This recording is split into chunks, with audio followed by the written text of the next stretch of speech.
Right, good evening. Hello everyone. Thank you for coming here today. And for those, who's new today, who hasn't come to any of these discussions before? Welcome, welcome, you're really welcome. What this is about and what these discussions have been about. So we do them the last Monday of every month. Next month actually, because of Eid, we're going to do it on the 24th of March. They basically help us to stay together. We ran a really incredible independent campaign here, and at the end of that, a lot of us wanted to keep seeing each other, and we wanted somewhere that we could talk about our politics and talk about what was concerning us.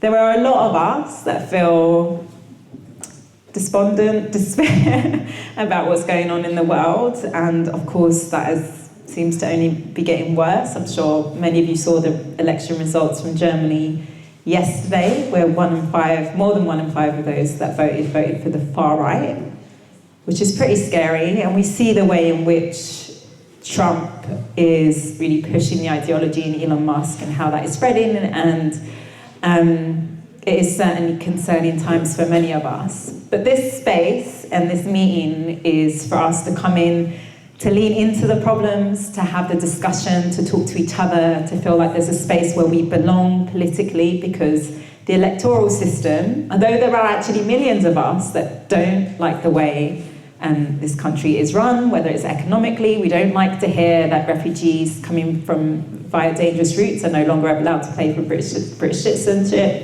You know, those things are abhorrent to us, and yet we're not represented really in the electoral system as it is right now. But this is a safe space for us and for those with our politics.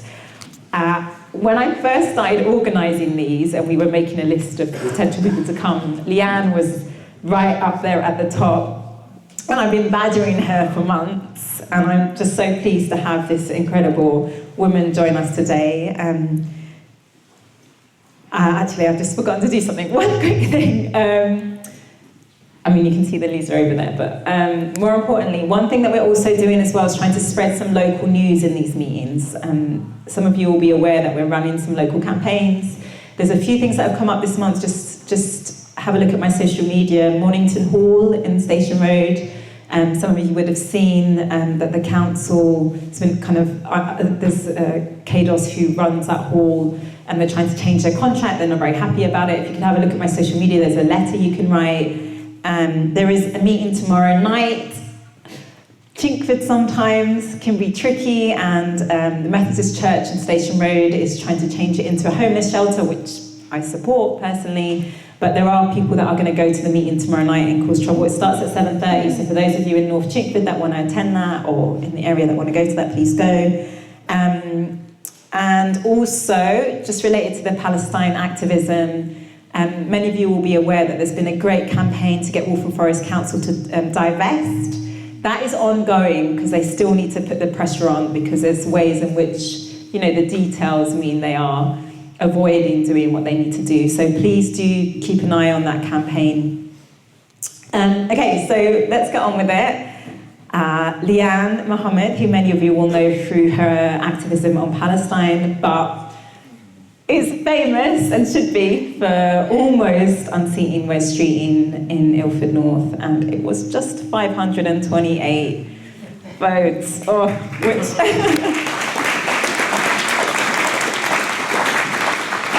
given that no one saw that coming, and we'll discuss if Leanne saw that coming, and I think, you know, Labour were very shocked. It was a real achievement, and you know, it tells us a lot about both how the issue of Palestine and Gaza captured people's hearts and changed how they voted in the 2024 election, and how incredible Leanne is and her team as campaigners on the ground, but also just sort of despondency with the two-party political system that we basically have.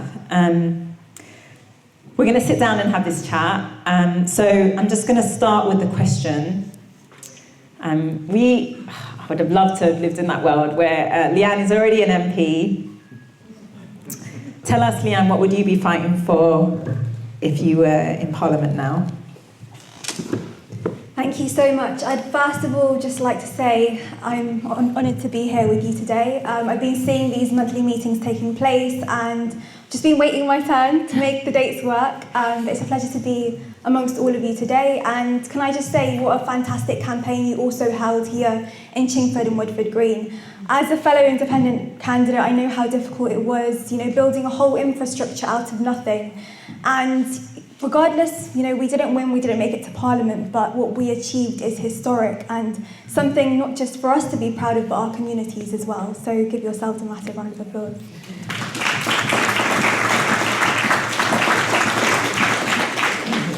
There is definitely another world that we wish we lived in, where Faiza too is also an MP right now, the Right Honourable MP of Chingford and Woodford Green.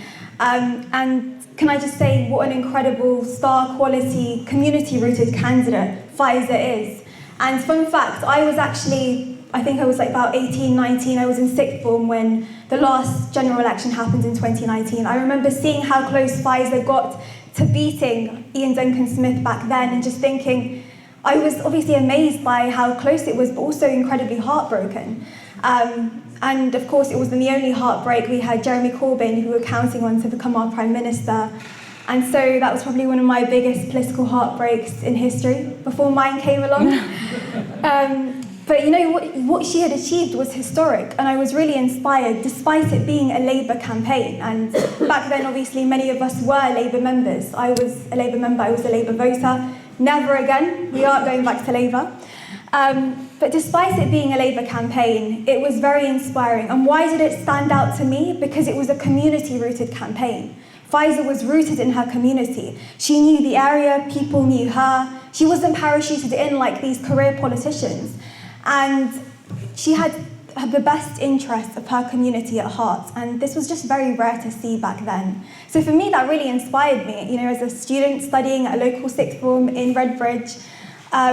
And so the better world would have truly been with Faiza's voice in Parliament too. And it's a shame, but it's not surprising what Labour have done.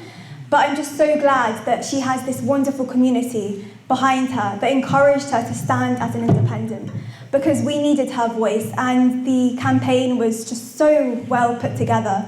And despite us not winning, we made political history. And I just know that had we both been elected as MPs in Parliament, we would have been such a powerful duo. Nobody could have stopped us. And what would we be fighting for? We would have been fighting for all the right things. We would have been fighting for our communities, because that is why we stood. That is why we entered this fight. Not for ourselves, but for our friends and neighbours in Ilford North, in Chingford and Woodford Green.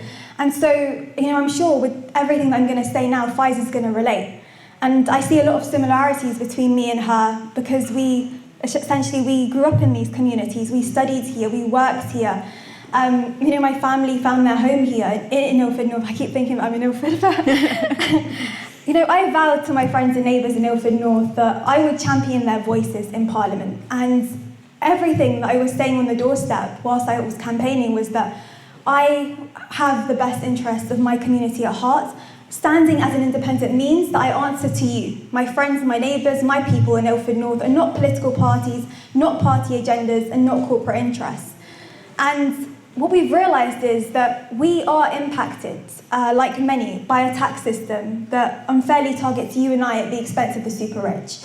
I want a fairer Britain where the burden of taxation is fairly distributed.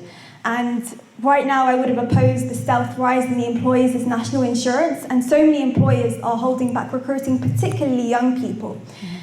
After 14 years in opposition, I've just been shocked by how inadequate this Labour government has been, and just how little it has planned for office. And I have to admit, even I thought we couldn't have a government that was more incompetent than the Tories, but Starmer has proved me wrong. I was always asked about my views on Starmer during the campaign, and I would always say, believe me, he is going to be one of the most unpopular prime ministers, unpopular leaders we've ever had. And only this week we saw a poll that said that he was just above Liz Truss. But believe me, he's going to go down behind her as well.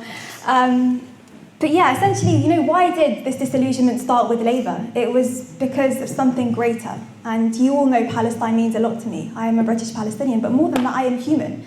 The same as you are. We are all human, and this is a cause of humanity. And so in effect, it would have been great to have an authentic Palestinian voice in Parliament, and that's something that I wish we had. I would have used it, I would have called out this government, not just on its complicity, but its active participation in this genocide. There is a difference here. Our government are not just complicit, they have been active participants and enablers.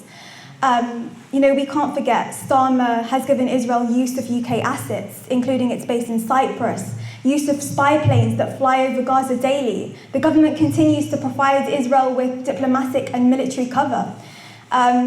And so I just think that it's absolutely appalling how Starmer still till today refuses to call this a genocide, continues to obstruct international institutions. Foreign Secretary Lamy in particular, he's been super negligent. Apparently he's a human rights lawyer. I don't know how. But he sometimes sounds like a cabinet member of the Israeli government. It's absolutely insane. But if you know me, you know that I don't do diplomacy when hundreds and thousands of people are being killed. And too many MPs lose their way in Parliament. I would have held all of the genociders to account. And if I was an MP, I would never want to be institutionalised, because so many MPs join the system and then they think that they have to end up doing these very odd things because they are at Westminster. But I just know that, had it been me and Pfizer, we would have been there for our communities and not for these political elites that hang around in Westminster. And so what would we be fighting for? We would be using our voice for what is right. We would have not been compromising on our moral principles, our universal values, and standing up for what's unpopular, even when we are standing alone. And I think that's the difference here. And also, it would have been amazing to have some female independent MPs in Parliament right now.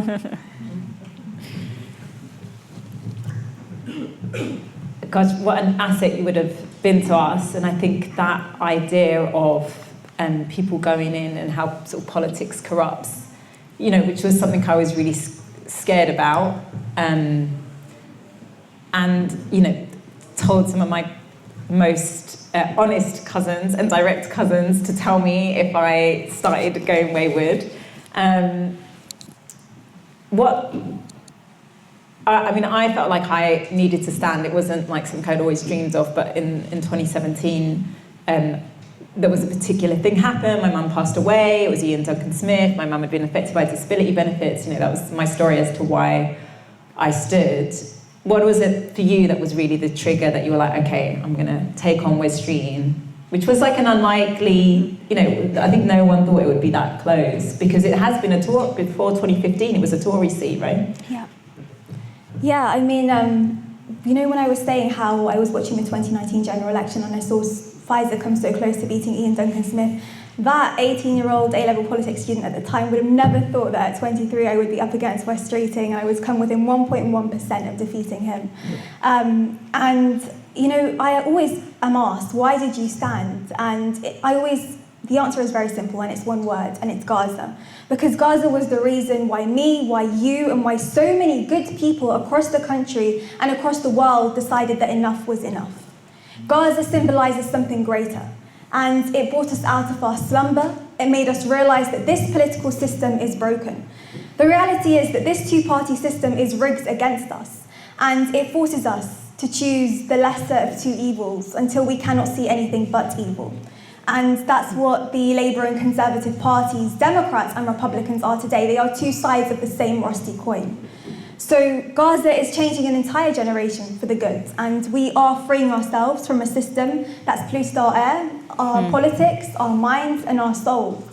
And people would always tell me, when I stood for Gaza, that I was a dreamer, that I was wasting my time and energy, that it wouldn't be possible, we wouldn't even make it close. Yet I came within 500 votes. And so it's so important, always, that we never accept the status quo, but instead to make this past year, however painful it's been super painful, to make it a moment in our lives where we vowed to change the world and to wipe away this facade of a political establishment. Because Gaza has broken us all.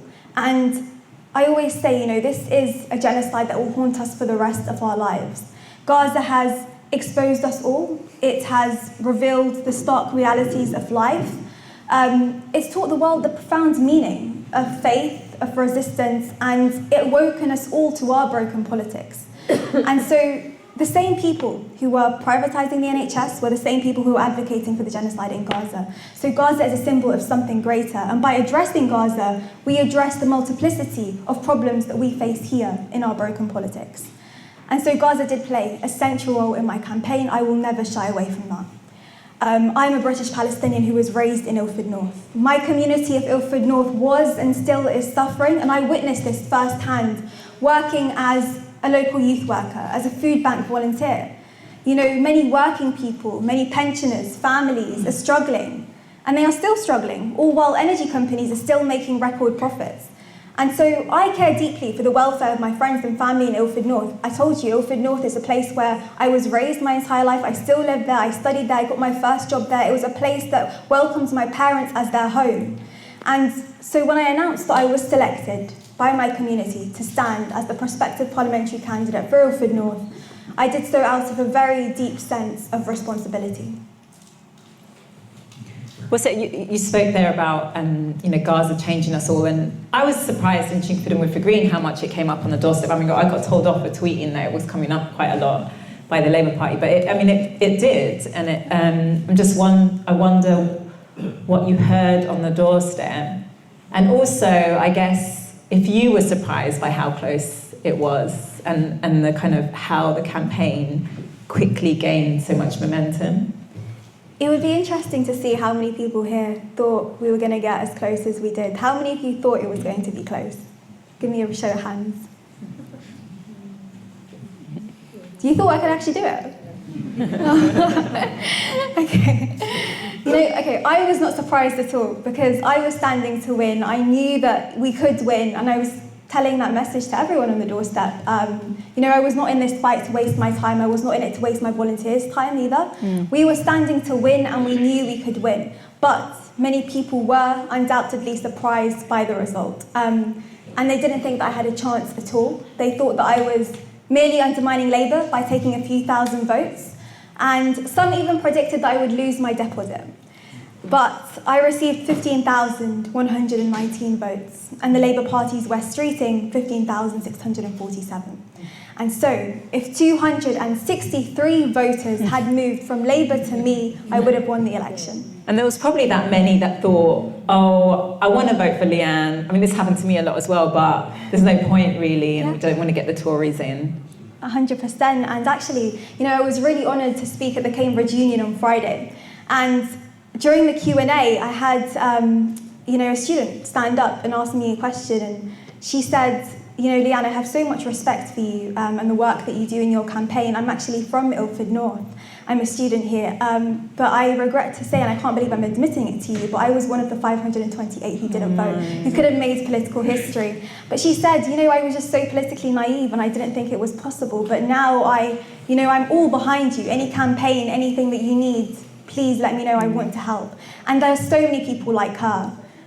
Because this campaign, essentially, it taught people so many lessons that change is possible, that you just have to believe. And from the beginning, we made it clear we were in this race to win. The results proved us right. It was incredibly close. But again, people didn't believe that an independent could win. It was rarely done before. So, yeah, it's hard to blame them, but I just think that during the election, it was a whole different time. So many different things were happening. And also, so many people also saw me as just a young, Muslim girl in a hijab, unlikely to challenge a Labour cabinet member like West Streeting. And so their surprise was palpable, but I think our campaign demonstrated the true power of the people. And on the doorstep, what we were hearing, probably the same as Chingford and Woodford Green, was that people were just tired of self-serving politicians. They were tired of the flip-flop between two parties, and nothing was getting better, because in Ilford North we've had Tories, we've had Labour, and that's why people started to turn to an independent alternative, like myself, like Faiza here, who put the interests of the community first.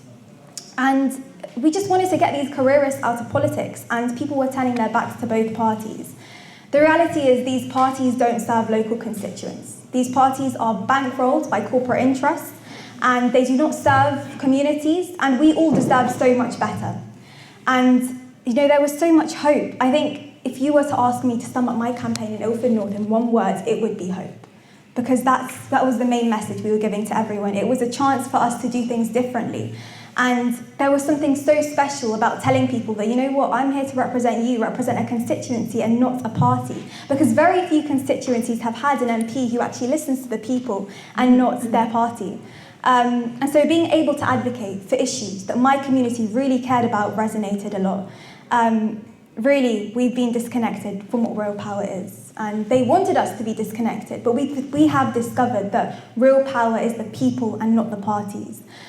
We will no longer be hoodwinked into this two-party nightmare. Things are changing. Many lessons have been learned. I think it's also important, can I make a point about the left? Because we can sometimes accuse the right of prejudice, but I felt that many on the left weren't ready to accept that we were going to be close. And in fact, some campaigns were sucking up volunteers and were quite dismissive of what we were doing in Ilford North. So I think things definitely need to change going forward. No, I definitely think that's true. I was saying to people, come to me and go to Liang.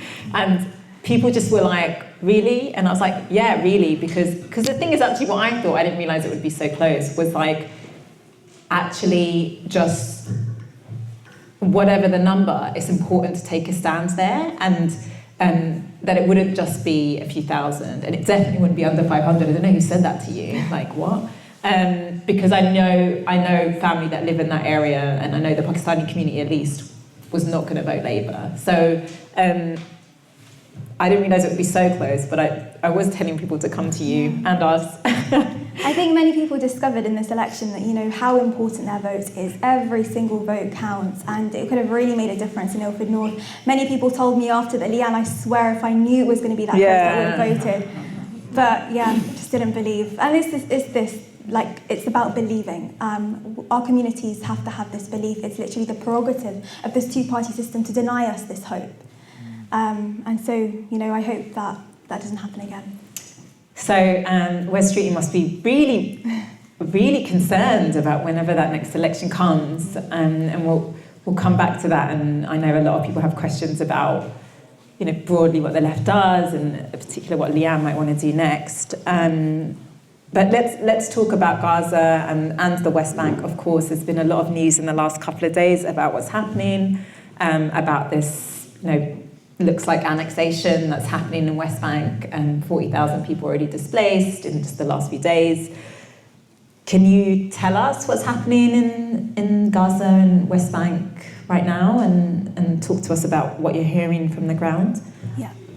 So thank you for inviting me to speak on what's next for Palestine. I think it's just such an important topic to be talking about right now, because despite the ceasefire, Palestine is not yet free, and Israel has already violated this ceasefire 266 times already, killing at least 130 Palestinians and wounding at least 800. No doubt, the ceasefire and Israel's failure to eradicate Palestinian life in Gaza is an important milestone, but it won't stop this long-term process. And, we cannot be naive or short-sighted about this. This is not the first time Gaza has been attacked. This is not the first ceasefire. And Israel has spent decades carrying out its expansionist agenda of ethnic cleansing and dispossession of Palestinians from their homes. If anything, the past 16 months has simply shown us how far it is willing to go and how far it is able to go, with the support of course, including our British government. But, the UN has said now that it will take around 15 years to clear the rubble. And we're not just talking about a couple tons of rubble, we're talking about 42 million tons of rubble in Gaza. There is so much trauma, there is so many injuries, illnesses that haven't been treated. Everything has been leveled to the ground. All 12 higher education universities, hospitals. Israel has dropped more than 80,000 tons of bombs on Gaza in 1 year. And just to put it into perspective, that is equivalent to almost 6 bombs dropped on Hiroshima. And this is the level of destruction we are talking about. I know all of you have seen, the new study in Lancet that's estimated the death toll is 40% higher. I think they've said around 65,000 women, men and children, but believe me, the number is way higher. We're talking about hundreds of thousands dead and killed. And it's way higher. Why? Because people are still discovering bodies under rubble that have been under rubble since 2023. And to give you a very clear example, I don't know how many here are aware of the name Dr. Maysara Reyes. How many of you have heard of Dr. Maysedder? Oh, no, okay. Well, this is a name that I never want you to forget. And I'm sure people will remember the story. You've probably just forgotten his name. But Dr. Maysedder Al-Rayes was a doctor who came from Gaza to the UK on a Chevening scholarship. He came to study at King's College London to study women and children's health, a master's. As any Palestinian, he was full of life, determined to study, to learn. At the time, I was in my first year at King's, and I was leading the KCL Students for Justice for Palestine Society. We were very active in trying to hold our university to account, to get them to divest. Maysedder played a huge role in shaping that society at King's College London. Now, during the genocide, and we're talking about November 2023, the 5th of November, an Israeli airstrike hit his apartment and he was killed alongside his family. And his body was under rubble. His brothers, who were not in the apartment at the time, couldn't find his body. And 2 days later, they're still searching for Maysedder's body. And an Israeli airstrike comes and kills them. Until this very day, and I can't believe I'm saying this, we're talking about, what's the date today? It's the 24th of February, 2025, Maysedder's body is still under rubble, and they haven't found it. So, like, even in death, we can't even have dignified funerals. And these are real people. You know, Maysedder was a dear friend. I studied with him. So this is why the death toll does not reflect any of the reality on the ground. And Maysedder is just one story out of hundreds, thousands. And if you want to find out more about these Palestinians who are not just numbers, I would strongly recommend you to read a book by Ahmed al-Na'ouk, who many of you may have heard of, a Palestinian journalist who had 30 members of his family killed. And the book is called We Are Not Numbers, and it has so many stories of, you know, Palestinians and their lives, because, you know, every life killed, every Palestinian life killed is a universe to somebody. These aren't just numbers, we are people. And so right now, the people in Gaza are uncovering tragedies that they never knew existed. You know, homes reduced to ashes, buildings turned to rubble, skeletal remains of loved ones, while others are still finding decomposed bodies of entire families. And yet, even in this moment of despair right now, despite the ceasefire, the chilling reality that looms over them is that Israel's relentless assault can resume at any moment. And to bring it to a more hopeful tone, I think we all saw the really hopeful images of thousands of Palestinians returning to northern Gaza recently. And we saw thousands of them returning on foot to their land in northern Gaza, fully aware that their homes have been reduced to rubble. And they return knowing that northern Gaza lies in ruins. 90% of it lies in ruins. And for us Palestinians, return is more than just a physical act. Return for us is a deeply rooted concept. And it's also an unshakable right. Palestinians in Gaza have endured 15 months of genocide in their struggle against ethnic cleansing, yet they return, determined even if all that awaits them is the wreckage of their past. And many people are so shocked, like, what are you returning to? Where are you going? You know, why return to devastation? These are the questions people are asking. Because the answer is, this is the will of a people, an indigenous people who refuse to be erased. And Israel can kill, it can destroy, it can uproot, but it will never break the Palestinian spirit, it will never break our connection to our homeland, and Israel will never win. Thank you for that. I was thinking about all the videos I've been watching of, like, just the joy of even finding, you know, your house in a mess, half destroyed, but still just the joy of being home. And it's been so powerful to watch those. I think, you know, one of the things that happened when they announced a ceasefire was that there was a concern amongst lots of us that this is going to, people are going to stop paying attention, although it is still getting some news attention. But only in the last day, I saw today, BBC and Sky have both reported on what's happened in the West Bank, which we know, you know, basically under cover of everyone looking at Gaza, there's been a lot going on there. Yeah. What is your concern now in terms of what's happening or what could happen in the West Bank as well? Yeah, so I think all eyes are on Gaza. There is so much happening in the West Bank because for over a year, Israeli officials have openly declared that, you know, their intent to bring the same horrors that we saw in Gaza to the West Bank. And now it's happening. It's happening in Jenin, it's happening in Tulkarem. And for more than a month, Israeli forces have been raiding Palestinian homes and bulldozing critical infrastructure, bulldozing Palestinian homes. But I think the craziest escalation that we've witnessed is that for the first time in 20 years, Israel has deployed tanks in the West Bank. And we have seen the displacement of 40,000 refugees, 40,000 Palestinians from refugee camps in the West Bank. We're talking about the largest displacement of Palestinians in the West Bank in decades. And so you can see this is a war on all Palestinians. This is not a war on Gaza, this is not a war on Hamas, this is a war on all Palestinians, an entire nation, an entire people, an entire identity. And I think what has been really concerning for a lot of people recently is Trump's plans, no doubt. You know, Trump's proposed plans are ethnic cleansing, and they are not emerging in isolation. I think the main thing to clarify here is that these plans are not new. In fact, they echo plans that we know Israeli officials have been saying for decades. They've been saying that, you know, they want to see Gaza smaller in size and thinner in population. Also, in actuality, it's the reworking of Biden's plan to open the borders to Egypt. It's just that Trump was so open about colonizing Gaza. But the idea of depopulating Gaza, of making life so unbearable that its people have no choice but to leave, has been embedded in Israeli policy for decades. And am I concerned? I think I'm definitely concerned about Trump saying, you know, why would Palestinians want to return to Gaza? It's been hell, while sitting next to wanted war criminal Netanyahu, who made it hell in the first place.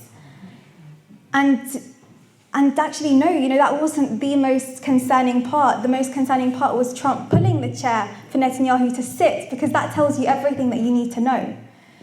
So we saw Trump call for the clean out of Gaza, proposing Palestinians are forcibly displaced to Jordan and Egypt. He outlined plans for the US to own the Gaza Strip, envisioning it as the Riviera of the Middle East. And this Riviera, this holiday resort, it would be built on the corpses of hundreds and thousands of dead Palestinians, half of them children. So this is an all-out assault on the Palestinian people. But it's also part of an explicit and concerted effort to destroy Palestinians as a national group.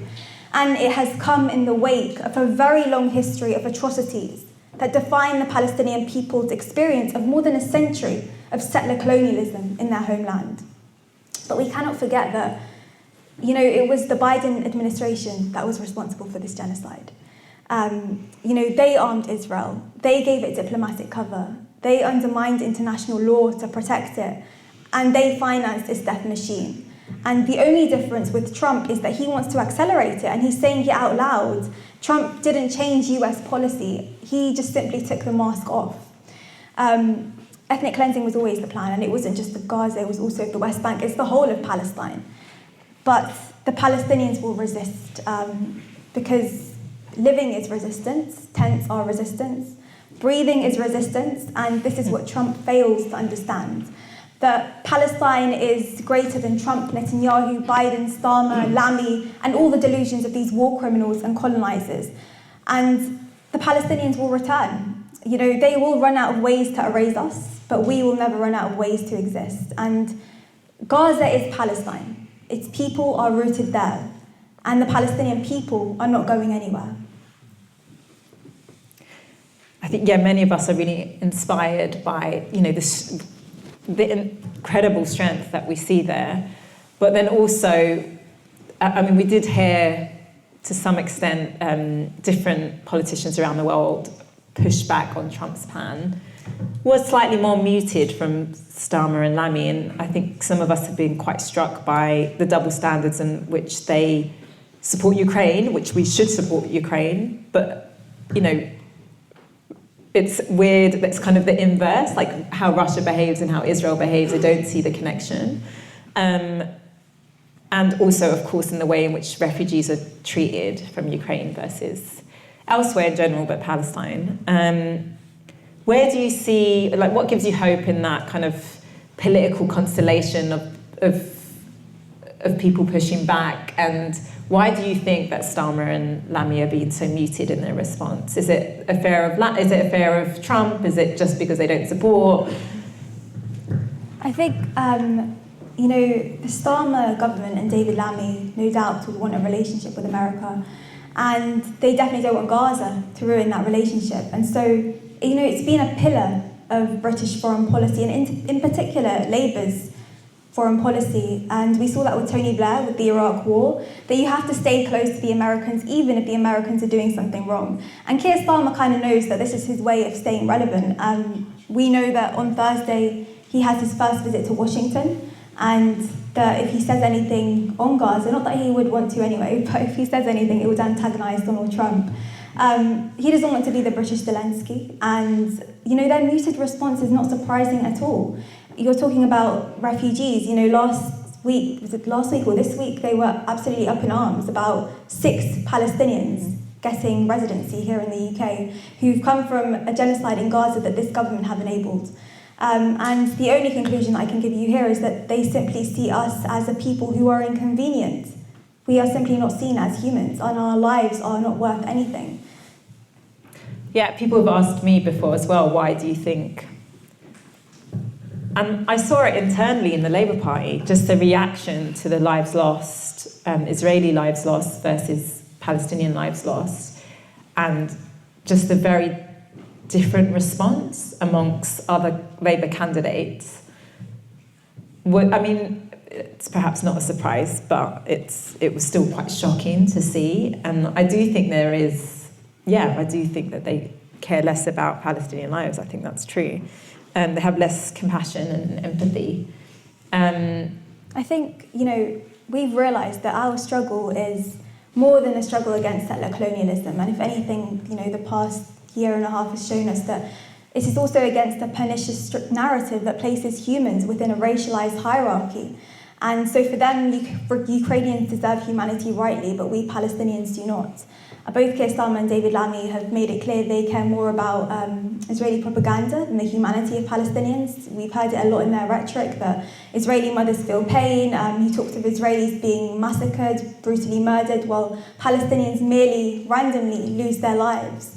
And so this is the disdain that they feel for the lives of an inconvenient people. And, in the past, we Palestinians believed that if there was access to the internet and digital media, social media, in 1948, like today, then Palestinians could live stream the Nakba in real time. That the international community would have intervened to prevent it. That my grandparents would not be refugees, they would still be living in their homes in Palestine. But how naive we were, because looking back, it's never been about a lack of evidence. It's about the very refusal to see us Palestinians as human beings.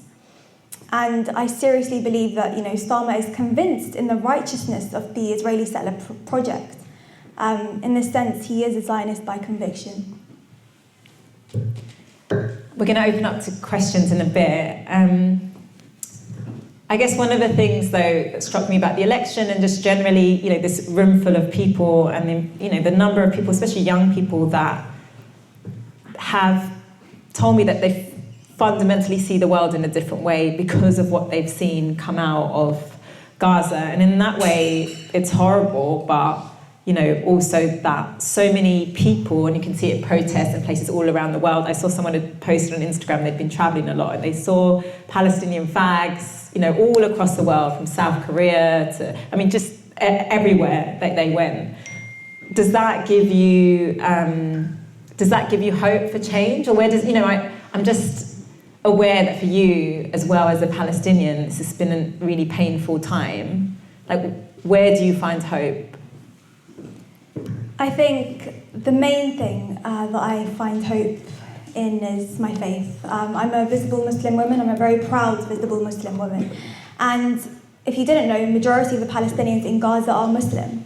And I'm sure that, there cannot be anyone who has not stumbled across a video on social media where you are seeing Palestinians behind their whole lives, their homes, their businesses reduced to rubble, in their hands a plastic bag with the body parts of their children disfigured. And the words they are saying are Alhamdulillah, Alhamdulillah, Alhamdulillah, praise be to God, praise be to God, praise be to God. They are thanking God despite everything, and this has absolutely shook the world. So many people, how many people have accepted Islam because of the people of Gaza? Nothing can explain their resilience and faith other than complete trust in the will of God. And so showing this courage in the face of this tyranny, it comes from our religion.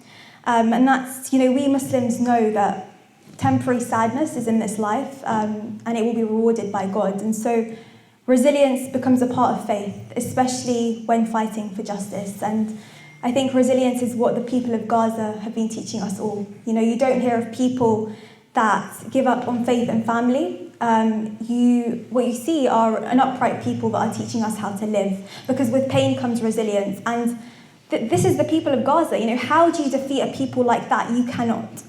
But more than that, strength also comes from people like you. Palestinians in Gaza find strength from people like you. They find strength from the growing solidarity across the world. And I think for me, I couldn't believe the numbers that I was seeing out on the streets. I've been at these protests from a very young age. I've been speaking at these protests since I was 16. But I never see numbers how we have been seeing in the past 16 months. It's been incredible. Not only have they been the largest numbers we've seen, but they've been continuous. The people have continued showing up. People haven't given up. And again, what gives us the excuse to give up when Palestinians are still resistant, are still resilient, they are still going. So what's our excuse to give up? And that's where I get my strength from. I also get my strength from, for example, the amazing volunteers that I met on my campaign, many of whom are here today. They joined the campaign and they came from near and far, giving so much time. Why? Because they believed in a cause greater than any individual. And this is what our cause is about. It's about this shared banner of humanity. And this, again, as I said before, if I was to sum up my campaign in one word, it would be hope. And that campaign gave me so much hope. It showed us that change was possible. And so the growing solidarity across the world as well, we cannot overlook that. I think that the tide is truly turning, and the fight for justice is growing. And quite frankly, I feel sorry for anyone who's not a part of this, because it's such a beautiful movement. This is a movement of love, not hate, as they try to portray us. We have met so many amazing people through this movement. And I'm just so grateful for everyone who's spoken up in the past 16 months. It's been extremely hard, and people don't realise how hard it is to show this courage.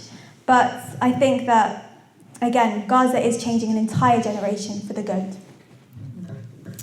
Thank you, Leanne, and I'm sure people will have specific questions on this, but what is it what we can do now? Because yes, we may still want to go to protests, but given that at least for now, the nature of what's happening is changing, it's moving to the West Bank, Netanyahu has further been empowered in terms of potential annexation. What do we do now? I think we have to keep at what we have been doing for the past year and a half and never stop, because if we stop, we allow them to win. And we have to keep protesting, boycotting, educating. We have to keep showing up. We have to keep speaking up. We have to keep Palestine viral on social media. We have to keep donating. Now it's about rebuilding Gaza. There is so much responsibility and work to do there. We have to keep amplifying Palestinian voices. We have to keep targeting companies that have been complicit in these human rights violations. We have to keep organising. We just have to keep this momentum going. We cannot allow it to stop, because believe me, they are counting on us to tire. They are counting on us to bore. They are betting on our exhaustion, but believe me, we are betting on our stubbornness. This is not the moment to rest. This is the moment to escalate. And every one of us, Palestinians, that you know, is going to need lots of reassurance that you are going to stick around for the long term despite this ceasefire, because Palestine is not yet free and we remain far from justice. The ceasefire does not end colonial violence. The ceasefire does not lift the siege on Gaza. The ceasefire does not end oppression. The ceasefire does not allow Palestinian refugees to return home. The ceasefire is not a solution. And so the journey ahead is long, no doubt, but Gaza cannot walk it alone. And you cannot walk away from this struggle. The tide is truly turning, and in fact it has turned. The fight for justice is now, and if you ask me how long this oppression and occupation will last, then my answer to you is in our hands collectively. Anyone that was thinking about, that was tired and thinking about giving up, I'm sure is not now. I guess a final question, because of course, having run as an independent, And in a lot of ways, and I think this is true now, that the argument for having independence is even stronger now than it was last year. What do you think we need to do in the electoral system to make it more reflective of what the public wants? And that's true of Gaza and Palestine. It's also true of taxing the wealthiest. It's also true of public ownership of water. I mean, our politicians are disconnected. It's true of rent controls. I mean, they're just disconnected to what most people want. So what is it that needs to happen now in British democracy? And, I guess, do you think you'll run again? I think the first thing to say here is that we have to end this two-party nightmare. The two-party system has failed us all, and we've seen this very vividly. It's failed our elderly, it's failed our students, it's failed our mothers, our fathers, our families, our institutions, our healthcare, our public services, our politics, and I think everything these two parties touch is corrupted. We have to break this duopoly, and that's it. It's the politics of old. It's a stale, selfish, neoliberal nightmare that's literally turned the two-party leaders into clones of themselves. And again, I'll say it, I will never shy away from what brought me into politics. The injustices that we see abroad directly reflect the callousness with which politicians, with which governments, red and blue, treat people at home. I'm no career politician, and my ambition is that we rise and fight together against the continued neglect of our communities. We knew in this election we had to flip the status quo. And, my campaign's pledges, they came directly from Ilford North's demands. They weren't swayed by lobby donations. They weren't trickled down from an industry-funded think tank. And I knew that to create a strong campaign, I needed to go out on the doorstep and listen. I wanted to create a movement that grew from the concerns of my neighbours and the issues that they faced on a day-to-day. And that's why I ran a positive campaign. That's why we campaigned on various community concerns that included health, that included crime, that included education, that included youth services, the cost of living crisis, and foreign policy. And the message, again, that we were hearing on the doorstep all the time was that politics, the two-party system was broken. The two-party system did not deliver, that representatives were aloof, that there was just a very deep sense of betrayal on the doorstep. And you can ask my volunteers, we knew then what election data points to now, that Labour would not win this on a wave of popular enthusiasm, but because of a deep resentment towards the Conservatives. And essentially, we rethought how to campaign. And it's a campaign I will forever be proud of. It was grassroots, as here in Chingford and Woodford Green. We were grounded in our communities, and this was what made our campaigns shine. I had an incredible campaign team and a wonderful campaign manager who made our efforts so professional, so well organised. We had the most wonderful and selfless volunteers that came from near and far, many of whom are here today, and I'm so grateful to. And we managed to do this all without a party machine. I remember recruiting people to my campaign on the doorstep, and that was the power of our movement. And while the political establishment seeks to divide us, we have shown that elections can be fought on the basis of hope and not fear. Again, it is the prerogative of this two-party system to deny us this hope. Since the election, I'm sure you've all seen West Racing has claimed that his loss of more than 20% of the vote was due to a divisive campaign. And, this, in my opinion, it downplays the strength of feeling in his own constituency and the 15,000 plus voters who are ready to make political history. We gathered people of all faiths, of all colours and ethnicities under a shared banner of humanity. And again, West Streeting, more people voted against him than for him, and that's something he's going to have to live with. I just think that this independent movement that we've begun will only grow stronger. We have to end this two-party nightmare. We need representation that really does work. Independents offer a whole new, hopeful alternative. We've been disconnected from what real power is, but I'm very hopeful right now. I met my wonderful friends and neighbours in Ilford North. I sat in their front rooms literally discussing their joys, their worries, their concerns. We have to resist a race to the bottom, where politicians scapegoat the weak to win marginal seats. And, we showed the political class this time that they are vulnerable to the people, and I just think it's so important that we continue this people-powered political movement. We held the two parties to account, and the power of us together, it sent a message that cannot be ignored. They cannot ignore us anymore.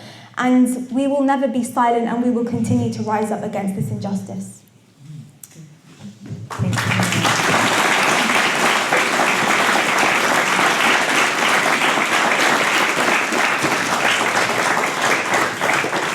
Thank you so much, Leanne. You kind of transported me back to our campaign as well, in this sense of like incredible hope and change, and this sense of like taking a stand. Because sometimes people are like, oh, it's not practical and Labour, but it's actually really important to take a stand. Like, we just don't have many conviction politicians anymore. We don't have people that are like, no, these are my values. We don't have people that are, we often don't have politicians that are from those communities. So, you know, that was different. I remember, you know, it's really, to be quite honest, I've been struggling, like lots of us, just feeling the world's a really tough place right now, but just, yeah, you reminded me of that incredible, hopeful time. And that's why we still come here. That's why we all kind of came together, was like hope and a sense of connection with each other, of believing something else. We are the dreamers in this room, and we came so close to showing that something else was possible. I mean, Wes Streeting's like,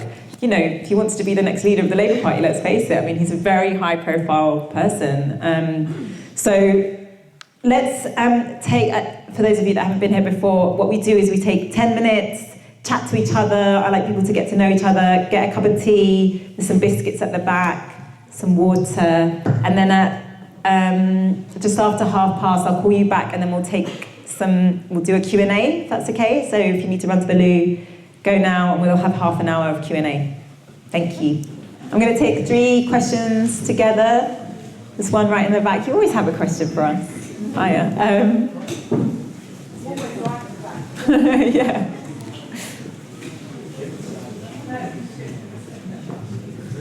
Hi.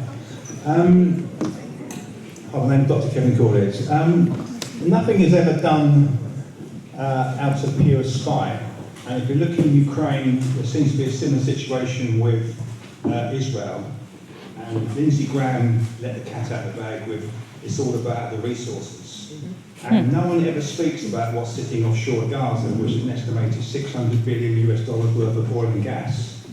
And if the Palestinians were to be kicked out, then Israel would take that lot, as Netanyahu has already stolen 3 blocks much further north.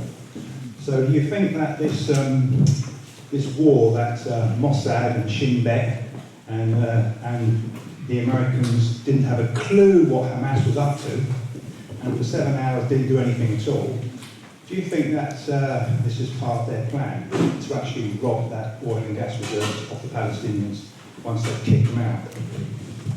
Okay, I think it's quite striking with Trump and the way in which he's approaching the world. Like, gone is the facade of democracy and freedom, and it's just straight up economic transactions, and that's certainly with the Ukraine. To say that you have to give us that 350 billion, which actually is a made-up number, 350, sorry? Oh, I thought you said 350 billion. Oh, he's up to 500 billion now, right? You have to give that back to us, at least half of it in minerals. I mean, but at least we know what we're dealing with in a sense. A question here, yeah, and anyone else? Oh, yeah, go. Yeah, I was holding back on the question because I'm not feeling the hope yet. I'm hoping I will. Yeah. And mainly because because we're facing the collapse of the post-Second World War international rule-based order. And I think that Gaza couldn't be a clearer evidence of that, because everyone who's looking to all the genocide deniers that are saying, oh, it's not genocide, or Lamy saying, no, not enough people have been killed for it to be genocide, and all of that nonsense from, as you said, 2 human rights lawyers, Starmer and Lamy, I'm not a human rights lawyer, but even I know that the UN Convention on Genocide placed an obligation on all signatory members, which is us and 900 and however many other countries, to do everything to prevent and to punish genocide, and that doesn't require for genocide to actually happen. Mm-hmm. Yeah. It's to prevent it from happening. So I just don't understand how how we've spent however many months, 17 months now, and there's been nothing to prevent or punish, apart from a few notable exceptions like South Africa. So where are we going with this? I just don't really see. Yeah. any Okay. of the international. Do you mean it's at the international level? Yeah. Thank you for that. And Colin, yeah.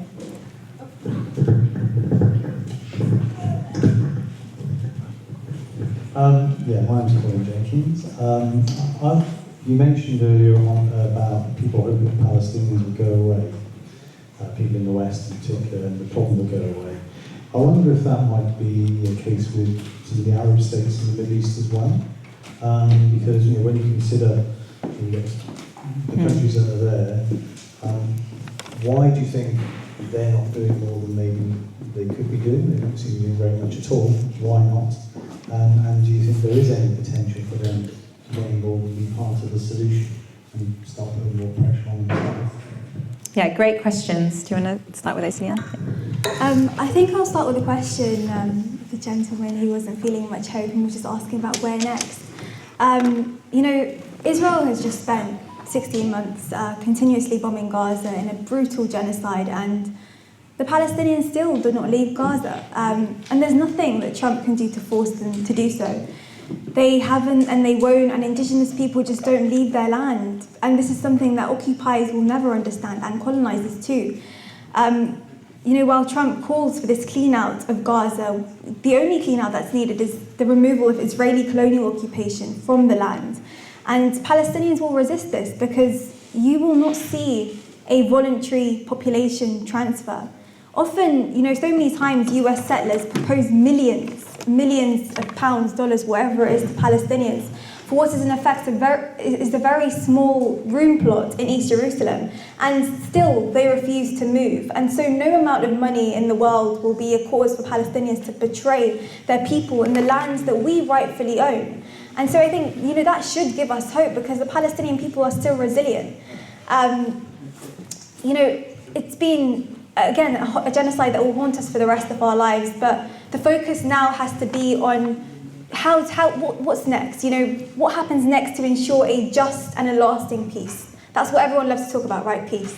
But what does peace really mean? We are likely to see now the promotion of solutions from the Trump administration. And what will they do? They will most likely serve to just normalize Israel's continued oppression of Palestinians. They will promote its expansionist agenda, all whilst continuing to bypass us Palestinians and denying us our rights. But the reality is that these will fail.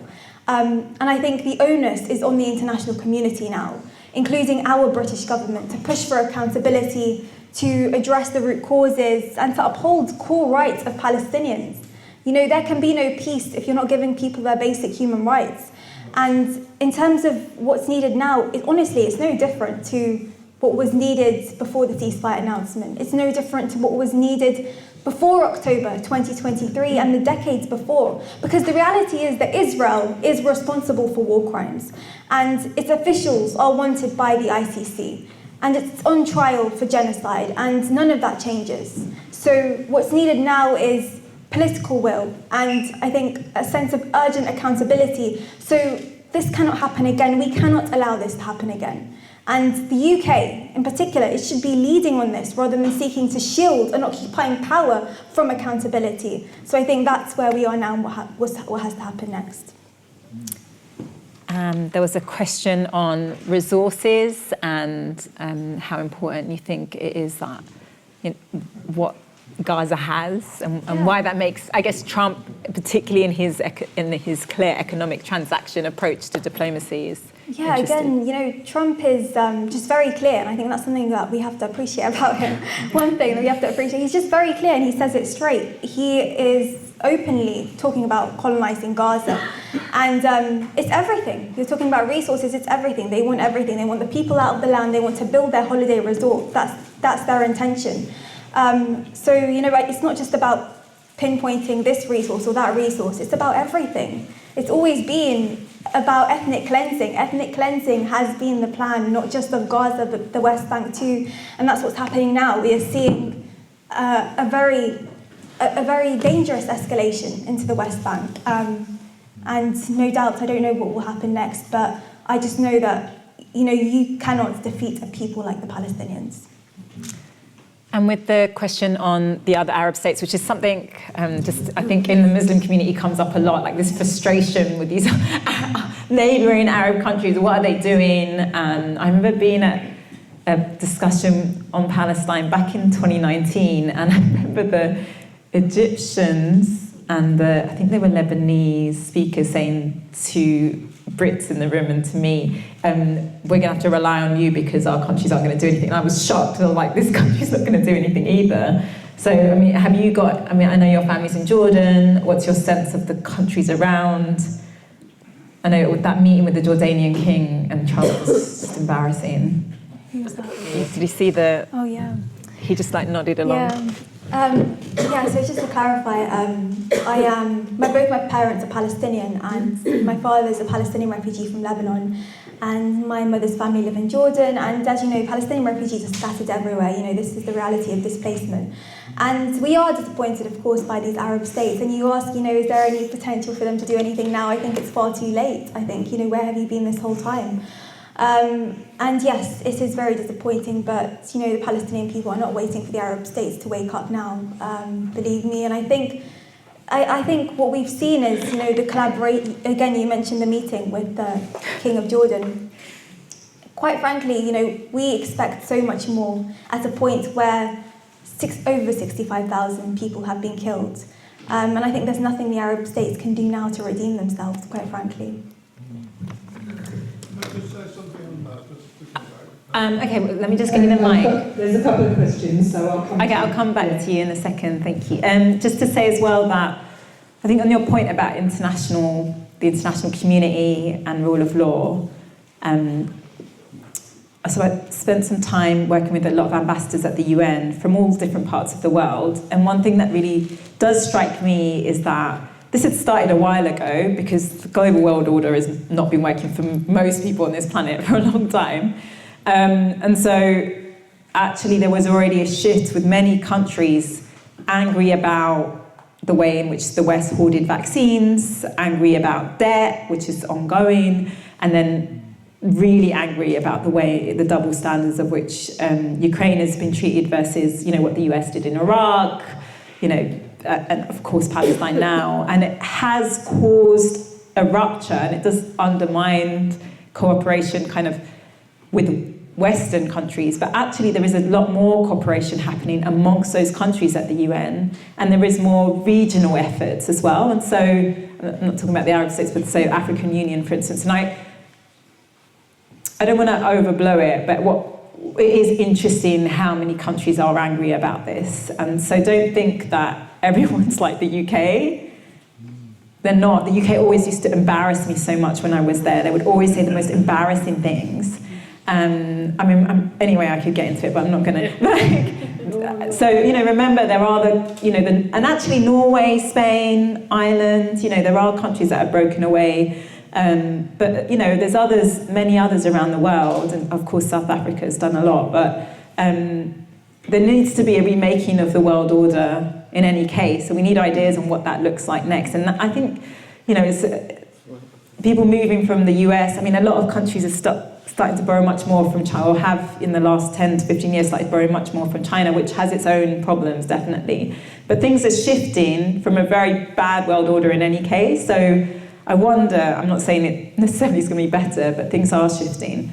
Do we want to take, Helen, there was a couple at the back, wasn't there? And yeah, do you want to take that one? And then Molly, did you have a question? Yeah. Hello.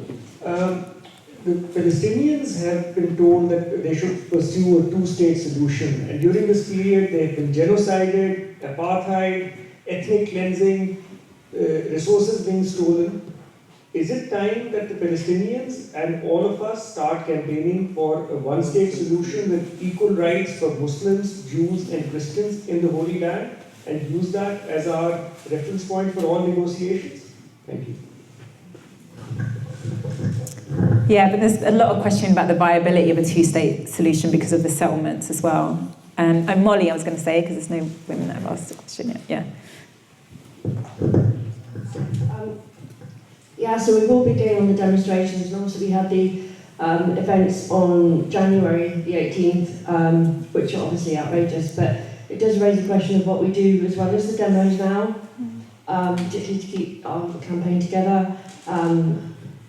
Obviously, we have things like the divestment issues in local councils, and I think there will be stuff soon happening in Waltham Forest. But how do we also give to people that unfortunately haven't yet been involved in the movement, how do we give them something little they can do to nudge them in the direction to get them involved? And then obviously we have things like our trade union leaders also being a bit frustrating in terms of defending jobs in the arms industry. So there's a lot of stuff. So how do we kind of bring those things together and do stuff as well as the demos? Yeah. Great, thank you, Molly. And then there was a comment here. Yeah, I will go to this side, sorry. Yeah, I just wanted to respond to the issue about Jordan, because I think it's important to highlight something important.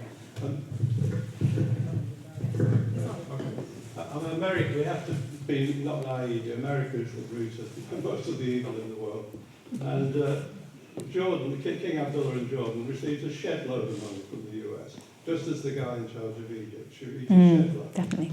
But their position recently, Trump said, no problem, people in Gaza can go and live in Jordan, or they can go and live in Egypt, or even Saudi Arabia, I think he done. They all came back about it, no.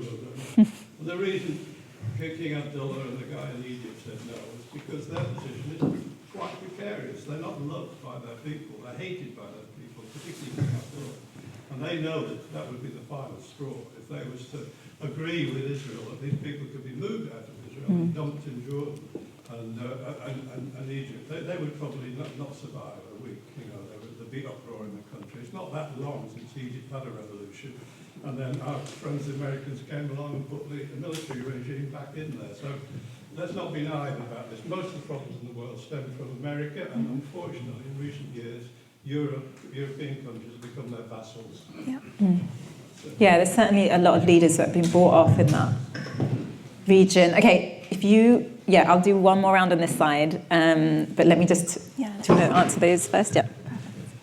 Okay, question about two-state solution. I've been asked this many, many times ever since I was 15 and my activism journey began.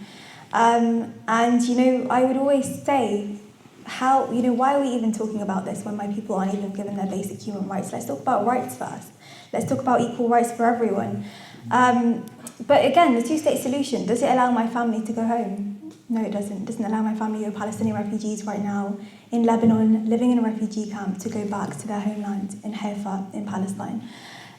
So, frankly, again, we need...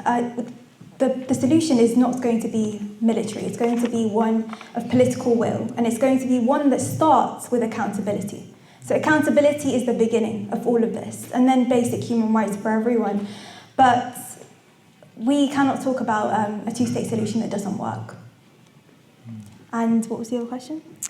The other question, there's that point about what we can do now. Oh, yeah. Apart from going to rallies, boycott, etc. I think protests are very, very important, and we shouldn't underestimate the power that they have. Not just, there is power in our numbers, but also how much it means to Palestinians, especially Palestinians in Gaza. I can't begin to tell you how much it fills their hearts and gives them so much hope whilst you are out on the streets, because they see it and they're like, oh wow, they still haven't given up. They're still, fighting for our rights. And again, it's, many people think that they just basically see what our governments are doing, and they don't really see much of what the people are doing. But I think us continuing to come out on the streets is extremely important. But there is so much more that we can do. And I think, if anything, Gaza over the past 16 months has brought so many communities together. We have met people that we didn't even know before in our campaigns. And these are people that, honestly, are just super talented in their own ways. People that we should really work with. We should really build on our efforts and do more for Palestine within those groups. I think that it's about time that we include everyone in so many initiatives to Palestine, including, elderly, children, kids, youth, women, men. Everyone should be involved in many different capacities. We've seen the healthcare workers for Palestine doing their bit incredibly. And so I just think that we have to continue doing everything we can for Palestine. boycotting, protesting, educating. Again, calling on your local councils to divest, that's super important. This is literally on our doorsteps. We have such a huge responsibility in this, to hold our councils accountable. So I just think, never think, what else can I do? There's nothing else to do. There is so much that we can do. And I think it starts with listening to the Palestinian people. Thank you. I don't know if you wanted to say anything to that comment about the leaders. I completely agree. Yeah. And just on that as well, I think one of the things that was really interesting about that, I'm pointing at Alexia at the back because she was really involved in the campaign, the Divest after Walford Forest, is they started door knocking in some of the councillor seats and they got really upset. Especially, where there's a big Muslim population, they just got really stressed about it, and I think that really affected their thinking.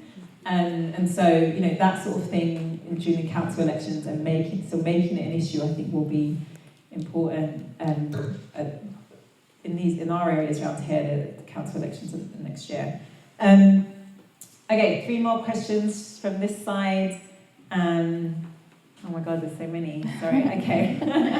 Okay. Do you want to just take Paul behind you, Helen? Oh, okay. Take that one and then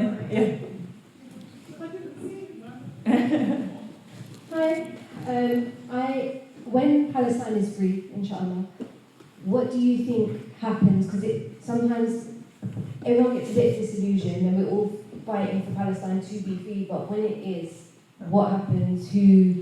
What do you envision realistically happening? What is it that we're fighting for? Yeah, that's a great question. Let's think about, they say even with it's hard to imagine the end of capitalism, it's easier to imagine the end of the world, and I think that's true sometimes with an issue like Palestine, which many of us have been active on, our whole lifetimes. Yeah, go ahead. The left is really missing some charismatic new leadership and vision.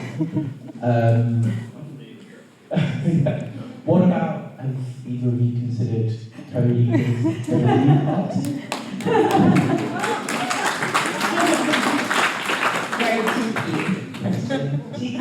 Okay, I'm just going to take these questions quickly. There's one here, and then I'm sorry, bias, my sister's at the front. Can you say something about the defence industry as well and protest? Thank you. Yeah. Amazing, really well done. And what a shock for streeting. And good riddance to the two-party system, quite right. And amazing that you smile all the way through it. I was watching some of your videos before and just like the gentleman said, you're so charismatic. But what I'm worried about now is, are we replacing this politics with just another form of polarisation? I'm an old lefty. I'm a two-state solution person. I don't believe we should give up on that. What I'm not really hearing is any understanding of the other side, of ordinary Israelis. You talk about dignity quite passionately. You talk about a people that won't be defeated quite passionately. I know Israelis and Jews who will talk exactly the same way about their people, about their bravery. Do you think Gazans are best served by Hamas and these kinds of organisations? Is there something else that needs to emerge? I'm not seeing what next is, I guess, my question. I'm not seeing this road to peace, this road to understanding. Okay, thank you. Pen. Thank you very much. My name is Reza Yunal. I am from Ilford North, and myself and my family have voted for Leanne last year. Obviously, we were very disappointed, but at the same time, we were extremely hopeful. Next time round, Leanne will be in Parliament, Faisal will be in Parliament, Andrew Feinstein will be there, and because the two-party system is dead in this country. Labour is irreformable and just can be retreated. And this country needs saving as well. So just on the Palestinian marches, I've been on them for over a year now. For me personally, they've gone beyond being about Palestine. They've been hugely educational for me. I've seen an incredible sense of diversity and comradeship as a Muslim, and I'm really glad to see them, including our Jewish comrades there. I'm really happy to see them. And despite all the negativity and attacks on these marches, they have to grow and expand. John Rees, some weeks ago, at Stop the War Coalition, said that he believes for this movement, this people's movement, is the biggest movement in this country since the Chartists. And when he said that, I honestly thought, tearful. And that just gives me a sense of duty that we have to continue these protests, grow and make them bigger, and not give up. Okay, despite all the attacks, left, right and centre, even legal attempts to ban them, and we might think, oh God, it's getting tiring, let's stop, this is enough. I do have better things to do on a Saturday afternoon, but I feel a sense of duty to go, and not just for Palestine now, but for this country and other people oppressed around the world, that we need to grow this movement and be an example as the UK and project to the international arena. I mean, just one more thing. I mean, obviously we love Palestine, we're really upset what's happening there. But for me, as a Muslim, it's a wake-up call. Other Muslim countries have to get their house in order as well, especially with Kurdish situation, things like that, etc. So it's a huge people's movement, this. So my question is, do you see this movement growing and expanding and getting bigger? Thank you. Thank you. And then, Nadia, do you want to say something short? Just running out of time. Okay, thank you so much. Do you know what? This is a really important resource. I know it's been videoed, and I share it with other people that are still on this journey of learning. We're all learning. My really quick question was to say, what do you say to people that say, do you know what? Halas, just leave, because then at least you're safer in other countries. And this is the sort of things that we hear even from our Lebanese brothers and sisters and things like that. And it's disappointing, it hurts to hear things like that. And I know what you're going to say, but I need to say it out there and on there so that I can share it. And just to say, I don't know, I mentioned this maybe 2 or 3 talks ago, that the SEI have their arms trade fair in Miram at the Royal Docks, and we really need to mobilise. That's this September. We need to start already. So if people are interested, PSC have already been writing letters, and you can use their template letter to be writing to your local authority. But obviously we've got Redbridge here, and we are all affected because we're all neighbours.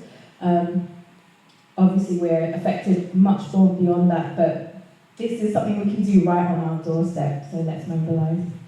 Thank you. Right. I don't know where to start. Okay, where should we begin? Wherever you want. If you want to, I guess the will of the movement grow is like a nice ending. So, I guess it was a big question, basically a political roadmap to what's next as well. I mean, it would just be good to know your thoughts on that. And then, I forget. The question. Yeah. Okay, first question, what do we do when Palestine is free? Yeah. We celebrate. That's what we do. Honestly, that is what we are working towards. And, I don't care who gets disillusioned after that, because that's it, the work is done. But, Palestine may then be free, but many injustices will be continuing. And remember that, this is not just for Palestine. This is about humanity. This is about our struggle against imperialism, against racism, and against colonialism. And this is why Palestine represents humanity as a whole. And anyone who stands for Palestine stands against any struggle. I guess the thing is imagining that Palestinians being free as well. Is that no more checkpoints, no more. What is that what is it that people can move freely? What is it that you imagine that being? Yeah, it's accountability, it's justice, it is lifting the siege on Gaza, it is an end to the occupation, it is no apartheid war, it is no occupation, it is just dignity for a people who deserve the right to have that. It's unfortunately it's rights that we have been denied of for way too long. And that's what freedom is for us. It's just being able to live like any other human being, quite frankly. We'll move on to a question about, political roadmap, kind of. I think, what has been patently clear over these past 16 months is that this has been an assault on the entirety of the Palestinian people. And it's also been an extension of decades of oppression long before 2023, and also long before Hamas even existed. But regardless, there can be no justification of genocide. But again, this is not an ethnic or religious struggle. This is an anti-racist, anti-colonial, humanitarian struggle. It's a struggle that anyone can and must support. And again, it's about those who believe now in the equality of all and those who believe in the supremacy of some. And I always tell people this is about a fight for justice, a fight for human rights that any human can and must support. And then the question about, I guess there's a question about, you spoke about being independence, but obviously a lot of people ask right now about a new left party. What's your thoughts between those? So I think, loads of people ask, okay, do we need a party? And I think if your first impulse is that we need a party, I think we are just making the same mistake over and over again. Because the first impulse should now be, after the past election, is that how do we work to galvanise our local communities? Parties are a mere mechanism, and I think we've shown, especially here in Ilford North and Chingford and Woodford Green, we don't need a party to win this. We can do this with the people. There is so much power in our people-powered political movements. People always like to me, okay, Leanne, why don't you join the Greens, right? And bearing in mind, the Greens during the election were like to me, okay, Leanne, how can we support you, blah, blah, blah. I was like, stand down, right? Stand down, what else support do I need? And unfortunately they couldn't do that because they were wedded to their, party politics, whatever it is. But essentially the Greens ended up getting 1,800 votes in Ilford North. And I just think, look, it's not me who just needs to join the Greens, it's the Greens who need to join me. That's what it is. So I just think we need to galvanise in our local communities. I think there is so much work that we need to build on from the last election, but I honestly think independent is the way forward now. We have to end this two-party nightmare. And then, oh God, it reminds me, there was a question on, is the movement going to grow? Yeah, 100%. It's been growing every single day, and it's been growing in ways that I've never seen before. And that's the beauty of our movement. Gaza, again, it's changed the entire world. Everything has been changed. People are waking up, and there is no way, simply, we have shattered the status quo. There is no going back to normal now. Because what was normal allowed these atrocities to happen. And this movement, I think, is something very special, and we've seen so much police repression, we've seen so much attempts to silence us, to shut us down, but people are not giving up, and in fact, it's making us even stronger. It's making our movement grow even bigger, and that's what we have to continue now. I just think we have to continue what we began. Again, this journey is long, but you cannot walk away from the struggle now. Because we know, by the way, that Palestine will be free. It's not a matter of if, it's a matter of when. And now it's about me asking you, what is your role going to be in this? Thank you, Leanne. I feel, maybe I'm probably, more like an auntie in terms of age-wise, but I'll just pretend you're like a little sister. I feel so much pride. Listening to you, seeing your journey. I just think you're just such an incredible young woman that inspires us. I've had so many depressing conversations the last few days, and I was just texting my cousin, and you'll hear this a lot, like a lot of my family are looking to move, like they feel really worried about this country, and I said, oh, but do you know what, I'm having this conversation tonight, and I'm thinking I'll feel much better afterwards, and that is the power that you have. And thank you. The power that Pfizer has. But I disagree on the, I hate to say this, but I think you can think that the world's not going to get any worse, but those atrocities, the people don't want it, and there's so much humanity that we saw in the movement here and in the size of protests around the world. But the reality is that we don't have a political system, and certainly a government in charge right now that has the backs of Palestinians or many oppressed people abroad or here. And so the reality is that we're going to have to work harder. We cannot let despair take us. We're going to have to come together. We're going to have to stay strong. We might not know exactly what victory looks like, but we know we are in the wrong place right now. And this meeting, I was just saying to a friend today, he said, oh, good luck. And I was like, I don't feel that way about these discussions that we have every month in this gathering. I look forward to it. It's my favourite time of the month because absolutely, you've given me strength over the years, but also it is that reminder of the beauty of people coming together and the power that we have, even in this small room here, that has brought, you know, locals, but people from elsewhere, from different parts of London, even outside London, because we want, not just believe in a better world, but we're willing to work for it. So please keep coming, keep bringing people. Next month, I'd love you to come and break my fast with me. I know it's around 6:30, but if you can make it here at that time, I will give you a samosa. Okay, I'm so sorry. You would have seen that there's some protesters outside. Apparently they've come back now. I apologise if they're going to hassle you on the way out. But you know, I see them being here as a sign of us. It's a badge of honour, believe me. Yeah. We're outside, we take that as a badge of honour. Yeah, you know that, and actually, you know, being here, spending your time doing this, having these conversations, is an act of rebellion. So thank you. You've done your political act today, and let's keep going. Thank you so much. Thank you so much. Okay, just be careful. Sorry, go on.